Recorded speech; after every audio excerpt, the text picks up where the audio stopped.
Hello friends, कैसे हो आप सब। सोशल वर्क में बेस्ट पेपर कोड कौन सा है? HUQP 21 या COQP 11? कौन सा स्कोरिंग है, किसमें ज्यादा मार्क्स आने की संभावनाएं हैं? What is the possibility to get good marks in both the paper codes? इनमें से अगर हमने कोई एक सेलेक्ट किया तो कौन सा हमारा बेस्ट हमें रिजल्ट दिलाएगा? स्कोर कार्ड आपको मालूम है, बेस्ट अगर स्कोर आपके नहीं आए तो टेस्ट में एडमिशन भूल जाओ। टेस्ट में एडमिशन नहीं होना, DU में भी आपको नहीं मिलेगा, बहुत लेस चांसेज हैं। देखो क्या क्या इसके साथ अपॉर्चुनिटी है ये भी हम समझेंगे। चैनल को सब्सक्राइब कर लेना। मैं UGC net assistant professor exam 3 बार मैंने क्रैक किया है, अमित सर हूं मैं। और मैं आपको लगातार गाइड कर रहा हूं अलग अलग प्लेटफॉर्म के माध्यम से, चाहे वो हमारा CUT PG पॉइंट हो या ये चैनल हो। मकर संक्रांति के बाद अब रिपब्लिक डे ऑफर चल रहा है, आप सभी को ज्वाइन करना है, 50% ऑफ। और अगर आप डायरेक्टली व्हाट्सएप करते हो तो थोड़ा और डिस्काउंट आपको अवेल कर सकते हो आप। ठीक है। What is going in your mind? सबसे बड़ी चीज है कि COQP 11 इज बेस्ट और HUQP 21 इज बेस्ट। कौन सा बेस्ट है और किसमें मेरे मार्क्स ज्यादा आएंगे? ये क्वेश्चन पूछने से पहले आप सभी को पहला क्वेश्चन ये पूछना है कि आपका बैकग्राउंड क्या है। What is your background? आपका बैकग्राउंड अगर ह्यूमैनिटीज है, लाइक आपने ग्रेजुएशन में history, polity, geography, sociology, psychology ये सब पढ़ा है, and then you have decided, तो आपके लिए HUQP 21 का पेपर कोड बेस्ट रहने वाला है, क्योंकि आपने पहले से इससे जान पहचान है और आपने पढ़ी हुई है, तो आपको ये कंफ्यूजन नहीं होगा। ठीक है ना, ये ध्यान रखिएगा। आपके पास ये बेस्ट मौका है कि HUQP 21 आपके लिए स्कोरिंग भी होगा, आपने पहले से पढ़ा है, जाना पहचाना समझा है।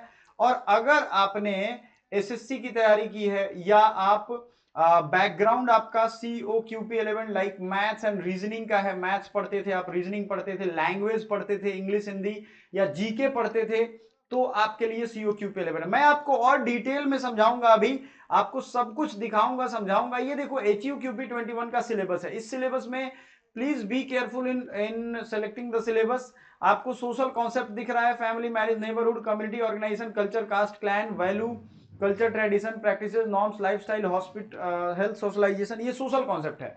इसी तरीके के पूरी डिटेल सिलेबस हमने पहले भी बता रखे हैं आपको। सो हम उसको टैग कर देंगे, HUQP 21 सिलेबस आई बटन पे है, पूरा डिटेल में हमने बताया। और COQP 11 का देखिएगा। फिर इकोनॉमिक कॉन्सेप्ट से बहुत अच्छे ग्रेड के क्वेश्चन पूछे जाते हैं। आप हमारे PYQ जो हमने सॉल्यूशन करवाए हुए हैं जाकर के देख सकते हो, और बेटर आइडिया मिलेगा कि हम कौन सा बेस्ट कर सकते हैं। अगर आपने मैथ्स रीजनिंग कभी नहीं पढ़ा है लाइफ में, तो you are not for COQP 11।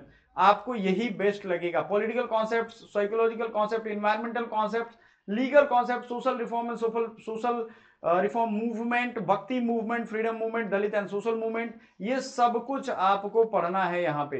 These are all subjective I think reading. इसमें आपको कोई MCQ solve, number wise MCQ नहीं सॉल्व करना है कि इतना गुना इतना और ये चीजें यहाँ नहीं करनी है। नॉन गवर्नमेंटल ऑर्गेनाइजेशन, कॉर्पोरेट्स, ये सब भी हमें पढ़ना है।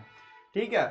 Social change and social transformation भी पढ़ना है, और सस्टेनेबल टेक्नोलॉजीज लास्ट में पढ़ना है। इस सिलेबस को कैसे टैकल करना है इन द लीस्ट डेज मैंने पहले से बताया हुआ है। प्रभु का नाम लीजिए और लग जाइए उस पर। जो सिलेक्टेड स्टूडेंट्स का ग्रुप है उसमें भी हमने बहुत बच्चों को गाइड किया हुआ है। सिलेक्टेड स्टूडेंट्स का इंटरव्यू भी पोस्ट किया हुआ है, आप जाइए थॉरोली उसको देखिए। And what is more practice. Hello, yes,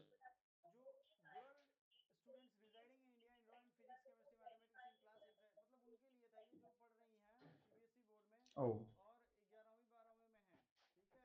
okay, मैं देख लेता हूँ उसको अभी। ठीक है, give me 5 minutes, I will see it. So अगर आपको mock test, study material and PYQ solution चाहिए तो 50% ऑफ है, आप अभी ले सकते हो। एप्लीकेशन पे सारी चीजें रन कर रही हैं। एंड HUQP 21 से बहुत सारी यूनिवर्सिटी में और भी ऑप्शंस हैं।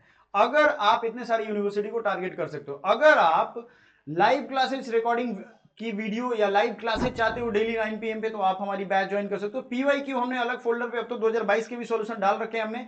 HUQP 21 unit wise video lectures, यहाँ देखो 56 वीडियो, ये तब की है। अभी इसमें और भी वीडियो अपलोड हुए हैं, और ये आप बहुत अगर 2 से 3 घंटे भी देते हो तो बहुत स्ट्रक्चर वाइज में, चूंकि मैं खुद असिस्टेंट प्रोफेसर हूं, तो आपको मैंने बहुत ही स्ट्रक्चर वाइज में ये सारा वीडियो रखा हुआ है। पॉलिटी या कॉन्स्टिट्यूशन अगर हम देखें तो ये भी यहाँ अवेलेबल है। यूनिट 1 में सोशल कॉन्सेप्ट, इकोनॉमिक कॉन्सेप्ट, सब में अलग अलग फोल्डर वाइज आपको वीडियोस मिल जाएंगे। आपको कुछ नहीं करना है, हमारा ऐप डाउनलोड करना है। आप अपने व्हाट्सएप से भी डाउनलोड कर सकते हो। डाउनलोड करने के बाद आपको सेलेक्ट करना होगा कौन से विषय की, यानी आप किस ग्रुप के, सीयूटी, यूजी, पीजी, और what is your group, right. जिस ग्रुप में भी आप चाहो सेलेक्ट कर सकते हो। सेलेक्ट करने के बाद आपके पास सबसे ज्यादा जो एक दिमाग में आता है आपके कि स्टोर सेक्शन पे जाना है और यहां पे जाकर के आपको सर्च करना है जिस कोर्स के बारे में भी आप जानना चाहते हो। स्टोर सेक्शन पे सर्च करोगे, आपके पास सारा कुछ आ जाएगा। फ्री में मॉक टेस्ट लगाना है। मॉक टेस्ट अब मैं हटाने वाला हूं, तो जल्दी से जल्दी लगा लीजिएगा ताकि मैं हटाऊं तो आपका लग जाए और फिर आपका रैंकिंग आ जाए, ठीक है ना। तो ये चीजें हैं, पीवाईक्यू हो या कुछ भी हो, सब कुछ अवेलेबल करवाया हुआ हमने। अब आते हैं कि आप अगर चाहते हो कि हम COQP11 पेपर को तैयार करें, तो इस पेपर कोड को जरा ध्यान से देखिए। जैसे कहते हैं ना कि इस जगह को जरा ध्यान से देखिए। इंग्लिश और हिंदी इसमें पढ़ना है, 75 क्वेश्चन इसमें भी रहेंगे, और फिर से इंग्लिश एंड हिंदी आपको यहां देखने को मिलेगा, ठीक है। GK and computer basics. अब जीके में देखो कितने भास्ट सिलेबस है। अगर आपने जीके पहले नहीं पढ़ा होगा तो यहां आप निकाल नहीं सकते हो, क्योंकि इसमें तो अभी मैथ रीजनिंग है, ठीक है ना, समझ रहे हो आप। इसमें मैथ्स एंड रीजनिंग दोनों है, ठीक है। जनरल नॉलेज अवेयरनेस के लिए आपको याद रखना है। कंप्यूटर बेसिक्स में आपको ये सब दिख रहा है। General aptitude and logical reasoning में देखो कंप्यूटर बेसिक्स कंप्लीट पढ़ना पड़ेगा। अगर कंप्यूटर आपने नहीं पढ़ा है तो एकदम बेसिक से एडवांस लेवल तक। एंड यहाँ पे देखोगे literature, history, Indian constitution, polity, geography, science, politics, सब कुछ पढ़ना है। ट्रेड अवेयरनेस, लीगल अवेयरनेस, सारा कुछ यहाँ पढ़ना है। व्हाट इज द मतलब मैं आपको यही कहूंगा कि what is the price to prepare this, आपको सेलेक्ट करना है कि आप किस में कंफर्टेबल हो पा रहे हो, ठीक है। कुछ स्टूडेंट्स का पेमेंट फंस रहा है एप्लीकेशन पे, सो उनके कॉल्स आ रहे हैं, तो उनको मैं यही कहूंगा इत्मीनान से करो। सारे कैसे डिलीट कर दिया करो मोबाइल के, कभी कभी उसकी वजह से पेमेंट फंस रहे हैं। जनरल एप्टीट्यूड एंड लॉजिक में आप देखोगे क्लॉक, कैलेंडर, एवरेज, सिंप्लीफिकेशन, देखो कितने सारे हैं, कितने सारे आपके,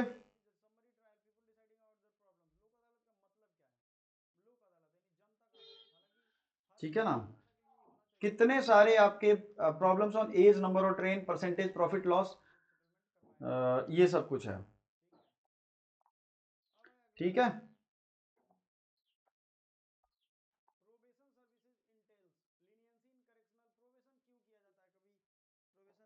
ठीक है, LCM, percentage, profit loss, partnership, compound interest, ratio, proportion, ये सब के सब चैप्टर्स यहाँ अवेलेबल है। अगर आप इसमें कंफर्टेबल नहीं हो तो ये नहीं होगा। तो मैं फिर से वही सवाल पे आऊंगा, लॉजिकल रीजनिंग में जितने भी linear, matrix arrangement, sequencing, sentence arrangement, blood relationship, coding, decoding, inference, symbol based, direction and distance, ये सब कुछ,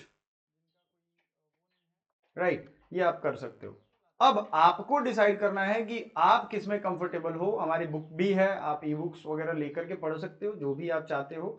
आपके ऊपर ये डिपेंड करेगा कि आप किस तरीके से करना चाहते हो। बहुत लोग आएंगे ये बोलेंगे कि आप ये कर लो, आपको जो ठीक लगे। मैं हमेशा कहूंगा कि अगर आपको COQP11 ठीक लग रहा है, क्योंकि आप मैथ्स रीजनिंग बैकग्राउंड से है, तो आप प्लीज COQP11 पे जाइए और ये वाला पेपर कोड आप फॉलो करो। अगर आपको लग रहा है कि नहीं भाई ये नहीं हो पाएगा हमसे, तो फिर आप इसको मत करो, HUQP21 करो, राइट। यही एक ऑप्शन आपके लिए बेस्ट ऑप्शन निकल के आएगा। ये आपके ऊपर है, which is better for you. बहुत सारे स्टूडेंट हैं जो सब्जेक्टिव भी पढ़ा है उन्होंने, और ये इनका मैथ्स रीजनिंग भी ठीक है, तो वो दोनों पेपर ऑप्ट करेंगे तो भी ठीक रहेगा, क्योंकि एक पेपर बैकअप में रहेगा। मान लो किसी वजह से एक एग्जाम खराब हो गया तो दूसरा तो रहेगा आपके पास बैकअप ऑप्शन में, तो आप दोनों पेपर कोड भी ले सकते हो। Is it clear? It is very clear. So thank you so much. Bye for now.